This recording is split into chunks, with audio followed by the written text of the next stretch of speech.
So hello, everybody. My name is Raphael with Kinokuniya Books in New York City, and today we are speaking with Cody Daigle-Orians, author of the new book, I Am Ace, and also the creator of Ace Dad Advice.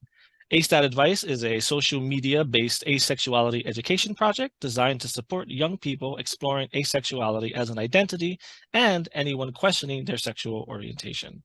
The project provides clear, approachable information on asexuality, as well as advice and encouragement on living your best ace life. Thank you so much, Cody, for joining us. And how are you today? Oh, I'm delighted to be here. Doing very well. Thank you. So to begin, I want to start with how did you talk about your journey and how you discovered asexuality for yourself and how you were able to kind of own that term. Yeah, sure. So I'm a bit of a late bloomer. I am 46 now. I didn't come out as ace until I was 42. I originally came out in my teenage years as gay, as that was a kind of the language that best fit what I was experiencing. And so I spent most of my life kind of thinking I was just kind of like a broken gay guy. Um, and then I met my husband about 10 years ago, and my husband's younger than me, and he encouraged me to get on Tumblr. He's like, I think you'll have, like, it's a good time waster. Get on Tumblr. It's a lot of queer stuff. You'll have a good time. So I did. And in spending time on Tumblr, and especially the queer side, I started to encounter these posts about asexuality and people talking about their experience and what being ace meant to them. And it was just this like moment of recognition. I was seeing myself in that, and I was like, oh, so that's what's been happening all this time.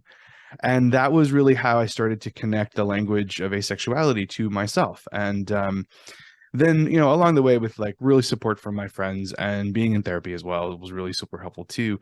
Now I get to be I'm a public asexual person. I'm asexual on the internet all the time.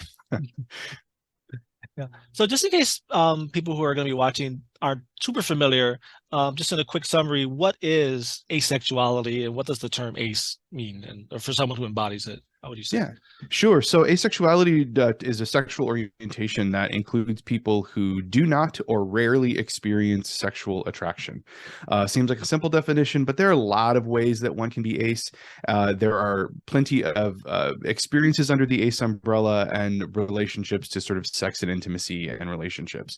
But ultimately, it boils down to just simply not experiencing or only sometimes experiencing sexual attraction.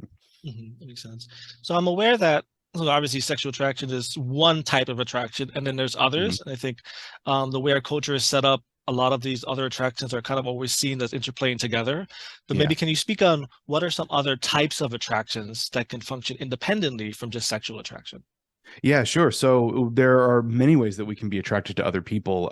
Romantic attraction is one example. There we can be intellectually attracted to people, be it like the way they think and the sort of the way they kind of navigate that space. We can be aesthetically attracted to people, being really compelled to and attracted to the way that they look or carry themselves.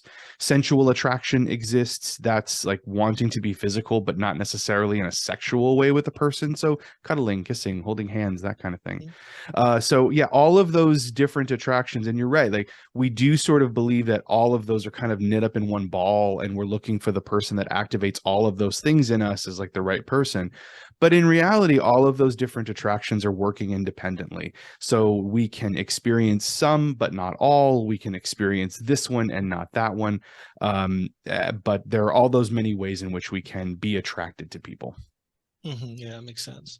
So because it really seems that I'm sure you know, I was like asexuality really seems to go kind of against the grain of our culture. Like we look at movies and books, and even books and movies have nothing to do with romance. They have a sex scene in it, and Mhm. it kind of makes it seem like if you're not in that direction, there's this sense of something is wrong. But so why do you think because of that, it seems almost so hard for the culture to almost think that ace people even exist or that it's actually a thing.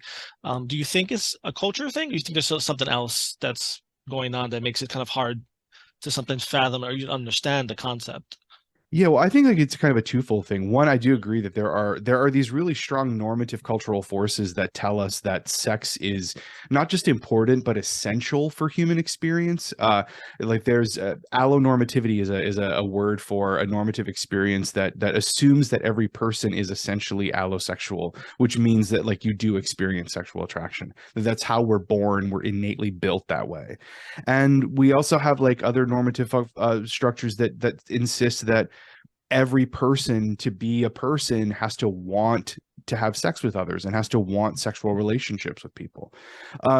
Those are really powerful cultural messages that we receive all the time. So when you, as an ace person, are not behaving along those lines that are reinforced by like you said, by movies, by books, by the things our families say to us, the things our friends say to us, the messages we receive all the time, we assume that we are broken.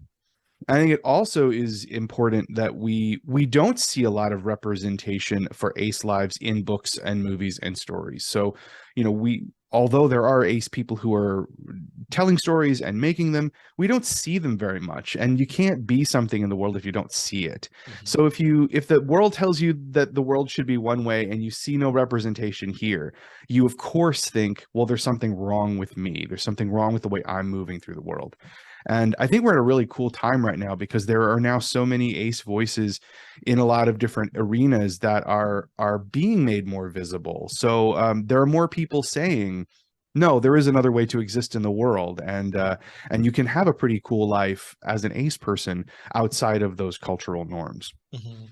No, yeah, definitely. I guess another thing that I noticed, at least for me personally, is I think you mentioned in the book this idea of people kind of assume that asexuality kind of makes you just like flat, almost like a flat personality. Because I Yeah, remember, like, in work settings and everything, I'll see a picture and I'll be like, "Oh, that person's cute," and a comment will be like, "Oh, I thought you were ace."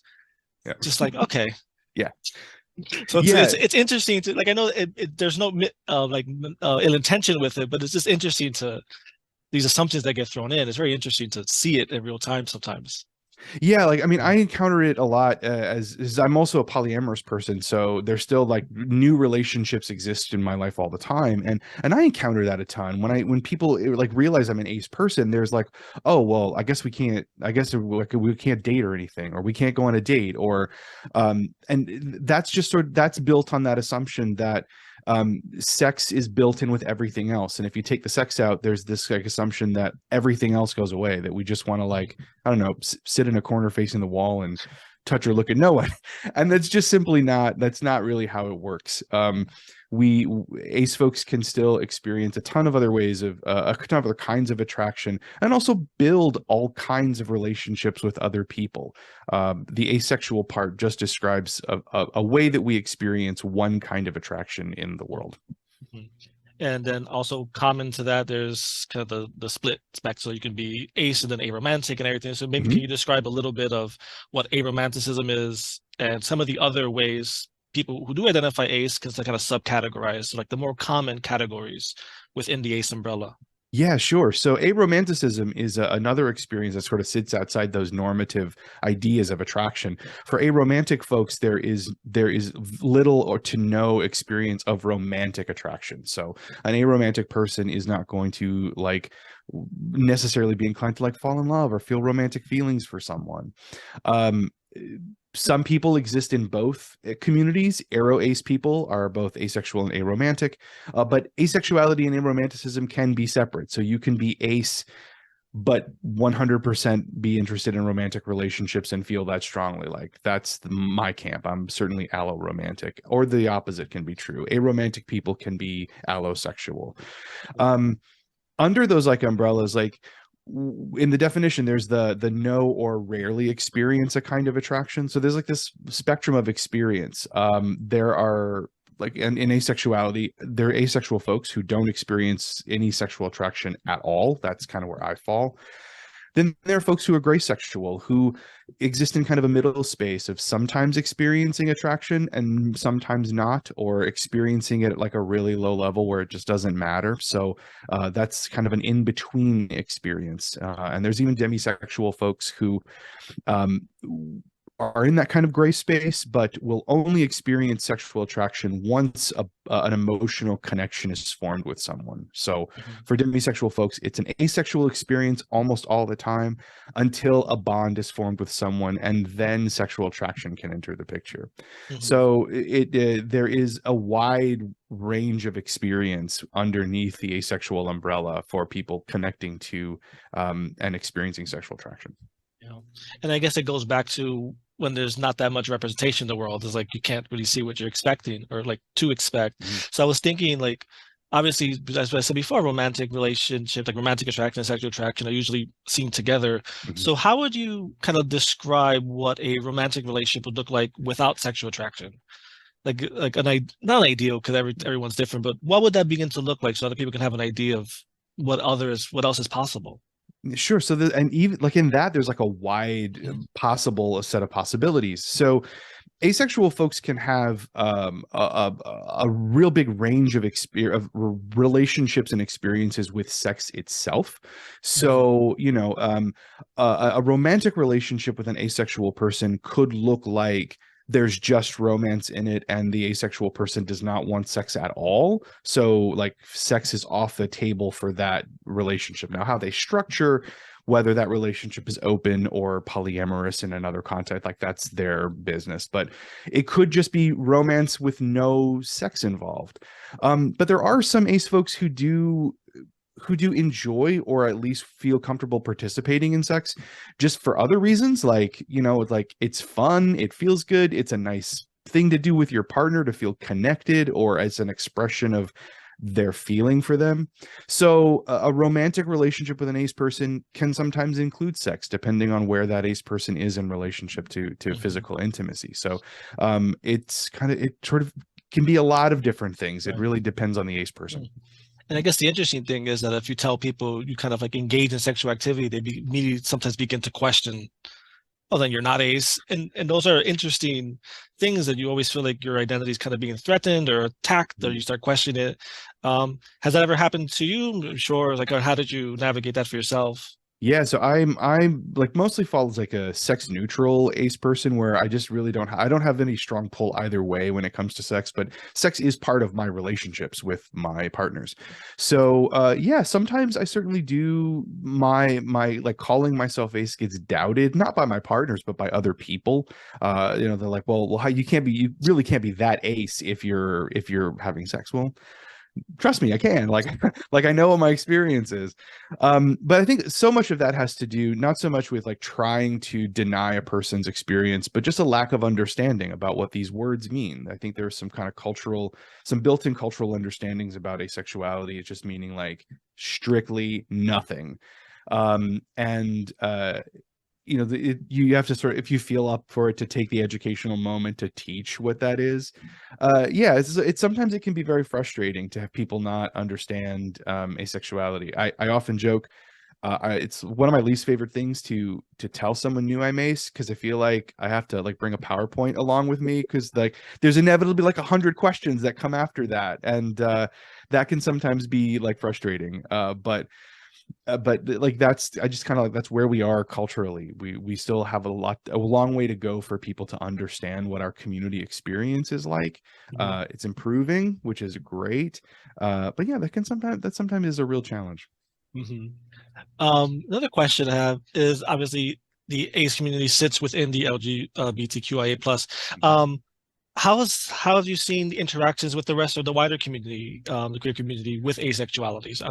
Is it very accepting? Is there not, or like, how do you see that? I think it's kind of like a mixed bag. Mhm. I think it feels like where you go. Uh-huh. So I mentioned earlier, like I first came out as gay, so I've mostly navigated the gay male community as a queer person, and coming out as ace was really hard in that respect. I think there is a lot of like there's a large cultural misunderstanding about asexuality, but it's amplified in a community in which sort of sex is incredibly important, where in the gay male community, sex is a really important community connector. It's a really important way for that a lot of gay men sort of build relationships or kind of understand themselves.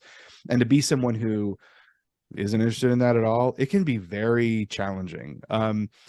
I certainly think inside the queer community, there's a lot of learning still left to do about why we're a part of the queer community. Um, but some sections it's getting better. I mean, I have a lot of queer friends who are 100% on board, and um, I certainly think like the queer folks who are engaged in the communities beyond just the lesbian and gay communities or bisexual communities are certainly on the right page. Like they're understanding that broader scope of what queer means. But yeah, you can run into some obstacles where even other queer folks are kind of like looking at us like, well, what are you doing here? Why, how did you get in this room? Yeah. And I think a lot of that boils down to just a misunderstanding that the LGBTQ plus experience isn't just about like being gay. It is about existing outside of cis heteronormative experience, and the ace experience and the aro experience are absolutely within Mhm. that understanding. Mm. Yeah, I remember I was talking to a very close gay friend of mine, and when I told him I was ace, he was like, "Oh, you're at the end of the alphabet." And I was Yeah, like like, right "Okay." there before the plus. We're right there, right before. Yeah. Um, so during your own journey, when you just kind of discovered your asexuality for yourself and embodied it, what inspired you to kind of start being an educator in that, and going from just keeping it private or to your close family to like really putting it out there and eventually helping so many people not only discover their own, but kind of inform and learn about the topic? Yeah, it was kind of a big accident. My barber recommended I download TikTok. He's like, "Get on TikTok. You're gonna have a great time over there. It's like really fun." And I didn't believe him at all, but I did it anyway. And one afternoon while I was at work, I made a video where I identified myself as asexual, and I left to go back to work for a few hours, and I came back to like tons of comments and messages from people saying like, wow, I've never seen an ace person that looks like you. I didn't know that there were like ace adults out there. And um sort of hearing that, I was like, oh, there's maybe something missing for the like some visible mentor role in the community. And I know for me, when I was young, the mentors that I had in the gay community were enormously important to me. Hmm. They were enormously helpful in making sure that I kind of navigated the space and navigated my journey in a safe way. And so mentorship and that kind of like role of the elder in the community is really important to me. So Hmm. when I saw that opportunity, I was like, okay, well, I'm a former teacher. This is something that matters to me, and I like being on the internet. Let's see if something happens here, and that has turned into this completely unexpected world where like I'm on the internet and there's a book, and like I it's wild to me, but very cool. Yeah. No, it was through one of your videos where I think I learned about the micro label ego, Mm, sexual, and yeah, that's when it was like, oh, there's a term that I can take on. So that was because I never came across prior to that, yeah, so it definitely influenced my own journey. that's awesome. But as a educator, I'm sure you come in contact with a lot of young people who are discovering. How do you kind of counter the assumption that, oh, you're too young to be ace, or just you're too young to know you're gay or anything? How do you navigate that, at least in today's climate, if that comes up? Yeah. Yeah, It comes up a lot. And imagine. like I know what I was like as a young person. I understood myself as a young person. Like just being a kid didn't mean I didn't know what was happening to me. And I'm also like I'm stubborn too, so I was always that no, but I know what I'm experiencing. I know what I feel. I know what's happening. And I've also, as I said, I'm a former educator, so I spent a lot of time working with young people. And that was also my experience there too, where regardless of how old they were, young people understand and know what's happening to them. They may not like understand all the nuances, and it may sometimes like come off as like kids get overwhelmed by things a lot, but they ultimately know what's true. Mhm. And I think like as long as you are, for any young person who is like in that exploratory space, trust what you know is true about your experience. Like what's happening. As long as you stay open and flexible to changing those ideas as you learn more about yourself, because like granted, we may know what's happening to us in the moment, but when we're like 15 or 16, there's a lot we still have to learn about ourselves. As long as we stay open, then it you don't have to sort of like put that understanding of yourself off. You can explore an idea that describes what you feel right now, and that can be true. If 2 years from now you understand yourself better and there's a different language that comes along with that, great. Then take up those words and live that experience. But yeah, I feel like we should trust young people to know what's happening to them. They're smart and Mhm. perceptive and in touch with what's going on. Definitely. And queerness isn't just something that like turns on as soon as you're 18. Yeah, yeah, Yeah.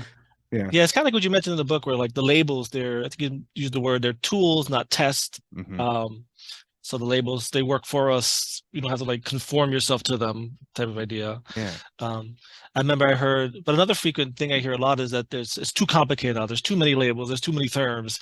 Um, how do you usually respond to that? Because even earlier this week, when I was telling people about this interview, that was something I heard. Like, oh, when I was going through some of the lists of terms, it's like, oh, it's yeah, so complicated now, and it feels kind of dismissive. But I feel like it's a dismissive because it feels overwhelming. How do you, yeah. yeah. Well, like I always feel like when people say it's too complicated, what they really are saying is that feels like too much work for me to Mm, make space for you. Like that's just sort of saying like I just want you to fit into the boxes and the words that I already have at my disposal, and I don't want to learn something new. I don't want to have to rethink anything or expand what I think is possible. mm, Which like I get it. Like sure, granted, but at the core it's like it's just a simple respect thing for other humans if they are experiencing something different for you to just like take the second and make space for this thing. It's really not that complicated. It's just here's a new word, this is what that word means, this is the word I'd like you to use when you talk about me, and then that's it. That should be absolutely it. So when people right. do sort of confront me with that that's too complicated, like I said, I'm sorry. I will confront them with the, well, but you really mean you just don't want to learn? Like, I'm just asking you to learn something new. That's not Right. really like terribly hard. Hmm. Um, I feel like a lot of times that in that kind of resistance that people get from others makes them feel less empowered to embrace those words themselves. Like they encounter that pushback, and so they're like, okay, well maybe I could just sort of fit into some other box or make things more comfortable for other people.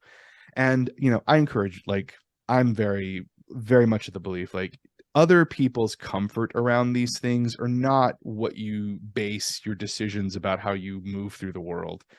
If language is meaningful to you and it says what you are and it explains your experience, use it and ask other people to respect that. If they don't, it's their bad and not Hmm. yours. I love that. Yeah, that was really great.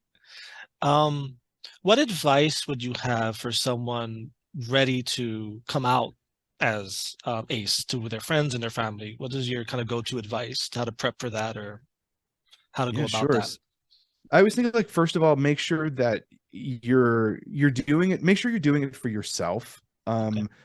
I feel like coming out is something that's really special that we do for ourselves. We do it Hmm. to share what we think is important about us with the world, and that's like a really important self-care gesture. So make sure that that's why you're doing it, not that someone's pressuring you or you feel like obligated to. So don't do it before you're ready. Do it because you want to, and make sure that it's safe to.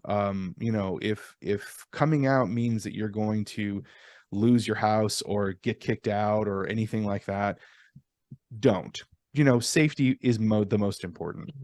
Hmm. And then ultimately, when you're coming out to people, know what you want to say.